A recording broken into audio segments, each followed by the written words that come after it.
Curfew চলাকালে বিক্ষোভকারী শিক্ষার্থী ও পুলিশের মধ্যে সংঘর্ষের পর ভারতের উত্তর পূর্বাঞ্চলীয় মণিপুর রাজ্যের পরিস্থিতি এখন আরও থমথমে। এমন পরিস্থিতিতে বুধবার রাজ্য জুড়ে নিরাপত্তা আরও জোরদার করতে মোতায়েন করা হয়েছে আইন শৃঙ্খলা রক্ষাকারী বাহিনীর অতিরিক্ত সদস্য। তবে মঙ্গলবার রাজ্যের রাজধানী ইম্ফল ছেড়ে আসামের গুয়াহাটিতে গেছেন গভর্নর লক্ষণ প্রসাদ আচার্য। সংবাদ মাধ্যম টাইমস অফ ইন্ডিয়া বলছে, শিক্ষার্থী ও নিরাপত্তা বাহিনীর মধ্যে সংঘর্ষের পর মণিপুরের গভর্নর লক্ষণ প্রসাদ আচার্য বুধবার ইম্ফল ছেড়ে গুয়াহাটি চলে গেছেন। তিনি সকাল 10টার দিকে ইম্ফল ছেড়ে যান। লক্ষণ প্রসাদ আসামের গভর্নর হলেও অতিরিক্ত হিসেবে মণিপুরের দায়িত্বও পালন করেন। তবে এর বেশি তথ্য দিতে চায়নি ভারতীয় কর্মকর্তারা।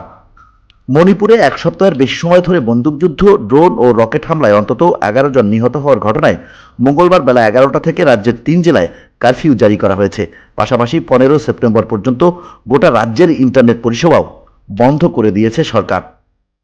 কারফিউর মধ্যে বিক্ষোভ মিছিল নিয়ে শিক্ষার্থীরা গভর্নরের বাসভবন অভিমুখে যাওয়ার চেষ্টা করলে পুলিশের সঙ্গে সংঘর্ষের ঘটনা ঘটে। সংঘর্ষে 50 শিক্ষার্থী আহত হয়েছেন।